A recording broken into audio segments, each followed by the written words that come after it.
Hey guys, Sarah Partee. I was one of the ones that got kicked off before I was able to present to you guys. So Dr. Hines asked if I wanted to just record my presentation and post it to YouTube and send it out. So that's what I decided to do because there's a lot of other things going on. So we'll just do it this way and it'll be great. I did my 7110 study on professional development and creating best practices. So you heard from a couple of the other people in our class, like Sally, about working in professional development and these best practices, basically what are teachers looking for out of professional development. I got the idea because my county has best practices for teaching, as I'm sure everybody else does.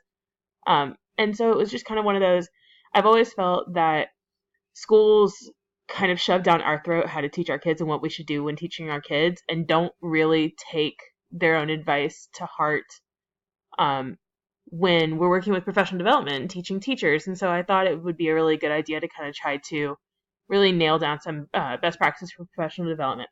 So this is the the homepage for the website that I created for my portfolio.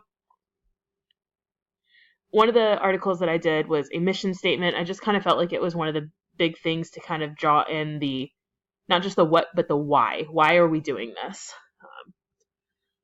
I did a good bit of research on both. Mine kind of turned into a two-tier thing. I needed to put something into a professional development setting that teachers would want to learn about that would be relevant, because one of the best practices that we were working with was the fact that the information needs to be relevant.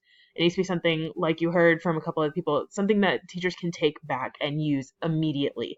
Another one of the best practices we found was to keep humor in it. You know, we're not dealing with small children. We're not dealing with teenagers even. You can have some sarcasm. You can have some humor. Something that just kind of keeps it light and makes it feel like it's not work and not something that you're being forced to do. And then the last one that we really kind of honed in on was making sure that information was easily accessible to be taken back and be used. So we did I keep saying we, I'm sorry.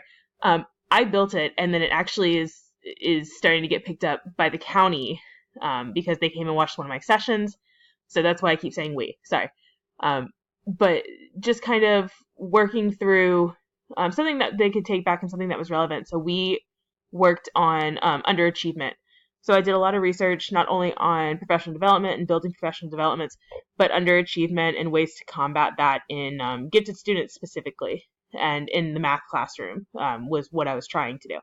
So the first page, I kind of just took it. It's research, more research. The next thing was the PD resources, the professional development resources.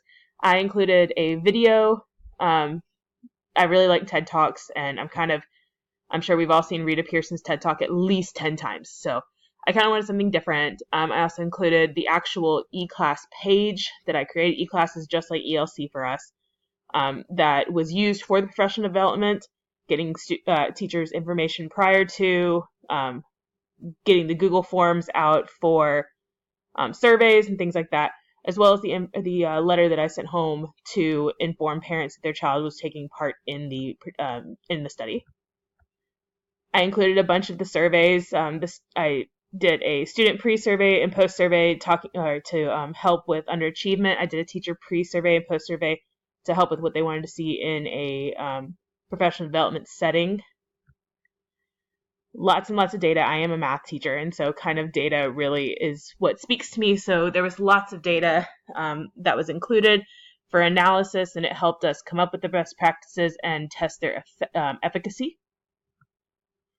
I also worked not just with the quantitative data that created the charts that you just saw, but I worked with qualitative data as far as interviews, and I really wanted to get people's input on exactly what they thought of what we were doing. So I have a student interview and a teacher, and I just included one of each. As far as the self-assessments and the final summative report, I already explained what we found as far as the 3 best practice seminars, or best practices, I'm sorry. A personal accomplishment was getting it picked up by the county. I thought that was really, really cool. I'm in the process of working with them now on this, so that's kind of where this is going. Sorry, it's quick and fast and messy, but That's about 5 minutes. So thank you guys.